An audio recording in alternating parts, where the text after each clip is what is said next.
നമസ്കാരം. ന്യൂസ് കേരള പ്രധാന വാർത്തകളുമായി CK നാസർ കാഞ്ഞങ്ങാട്. 12 ദിവസം നീണ്ട ഇറാൻ ഇസ്രായേൽ ഏറ്റുമുട്ടലിന് അന്ത്യമായെന്ന് റിപ്പോർട്ടുകൾ. ഇറാനും ഇസ്രായേലും തമ്മിൽ വെടിനിർത്തൽ നിലവിൽ വന്നുവെന്ന് ആദ്യം ലോകത്തെ അറിയിച്ചത് അമേരിക്കൻ പ്രസിഡന്റ് ഡൊണാൾഡ് ട്രംപാണ്. പിന്നാലെ ഇറാനും ഇസ്രായേലും വെടിനിർത്തൽ വാർത്ത സ്ഥിരീകരിച്ചു. ഇറാൻ ഇസ്രായേൽ വെടിനിർത്തൽ പ്രാബല്യത്തിൽ വന്നതായി US പ്രസിഡന്റ് ഡൊണാൾഡ് ട്രംപ് പ്രഖ്യാപിച്ചതിന് പിന്നാലെ വെടിനിർത്തൽ ലംഘനം നടന്നതായി ആരോപണം. വെടിനിർത്തൽ ലംഘിച്ച് ഇറാൻ മിസൈൽ ആക്രമണം നടത്തിയതായി ഇസ്രായേൽ പ്രതിരോധ സേന ആരോപിച്ചു. ശക്തമായി തിരിച്ചടിക്കാൻ ഇസ്രായേൽ പ്രതിരോധ മന്ത്രി ഇസ്രായേൽ കാറ്റ്സ് നിർദ്ദേശം നൽകി. വെടിനിർത്തൽ ലംഘിച്ച് ഇറാൻ വിക്ഷേപിച്ച മിസൈലുകൾ പ്രതിരോധിച്ചതായും IDF അറിയിച്ചു. അതേസമയം ഇസ്രായേലിൻ്റെ ആരോപണം ഇറാൻ നിഷേധിച്ചു. അമേരിക്കൻ പ്രസിഡന്റ് ഡൊണാൾഡ് ട്രംപ് ഇടപെട്ട് യുദ്ധം അവസാനിപ്പിച്ചു. ചരിത്ര വിജയം അവകാശപ്പെട്ട് ഇറാനും ഇസ്രായേൽ അടിച്ചേൽപ്പിച്ച 12 ദിവസത്തെ യുദ്ധം അവസാനിച്ചെന്ന് ഇറാൻ പ്രസിഡന്റ് മസൂദ് പെസഷ്കിയാൻ വ്യക്തമാക്കി. യുദ്ധത്തിൽ ഇറാൻ ചരിത്ര വിജയം നേടിയെന്നും പ്രസിഡന്റ് അവകാശപ്പെട്ടു.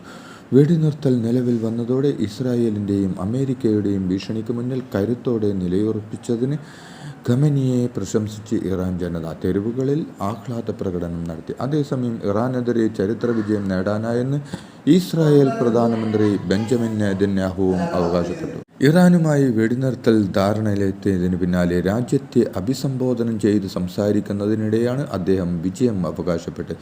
ഈ വിജയം തലമുറകളോളം ഓർമ്മിപ്പിക്കപ്പെടുമെന്നും നെതന്യാഹു പറഞ്ഞു. ജൂൺ 15-നാണ് ഇറാന്റെ ആണവ സൈനിക കേന്ദ്രങ്ങൾ ആക്രമിച്ച് ഇസ്രായേലിന് ഏറ്റുമുട്ടലിന് തുടക്കമിട്ടത്. 12 നാൾ നീണ്ട ആക്രമണത്തിൽ ഇസ്രായേലിൽ 29 പേരും ഇറാനിൽ 450 പേരും കൊല്ലപ്പെട്ടു. ഇസ്രായേലിൽ 800 പേർക്കും ഇറാനിൽ 3000 പേർക്കും പരിക്കേറ്റു. ഇറാന്റെ ആണവായുധ ശേഷി പൂർണ്ണമായും ഇല്ലാതായി എന്നാണ് ട്രംപിന്റെ പ്രഖ്യാപനം. ഇറാനിൽ ഭരണകൂട മാറ്റം ആഗ്രഹിക്കുന്നില്ലെന്ന് US പ്രസിഡന്റ് ഡൊണാൾഡ് ട്രംപ് പറഞ്ഞു. അങ്ങനെ സംഭവിച്ചാൽ അത് കലാപത്തിനിടയാക്കുമെന്നും അത് കാണാൻ ആഗ്രഹിക്കുന്നില്ലെന്നും അദ്ദേഹം പറഞ്ഞു. അതേസമയം ഇറാൻ വെടിനിർത്തലിനെ UN secretary general Antonio Guterres സ്വാഗതം ചെയ്തു. വെടിനിർത്തൽ പൂർണ്ണമായി പാലിക്കാൻ ഇരു രാജ്യത്തോടും അദ്ദേഹം അഭ്യർത്ഥിച്ചു. ഇറാൻ ഇസ്രായേൽ വെടിനിർത്തൽ യാഥാർത്ഥ്യമാക്കിയ ഡൊണാൾഡ് ട്രംപിന് സമാധാനത്തിനുള്ള നോബൽ സമ്മാനം നൽകണമെന്ന് റിപ്പബ്ലിക്കൻ പാർട്ടിയിലെ വിവിധ MP മാർ ആവശ്യപ്പെട്ടു. നിലമ്പൂരിൽ സർക്കാരിന് വോട്ട് കുത്തനെ കുറഞ്ഞത് ഭരണവിരുദ്ധ വികാരത്തിൻ്റെ വ്യക്തമായ തെളിവാണെന്ന് പ്രതിപക്ഷ നേതാവ് VD സതീശൻ പറഞ്ഞു.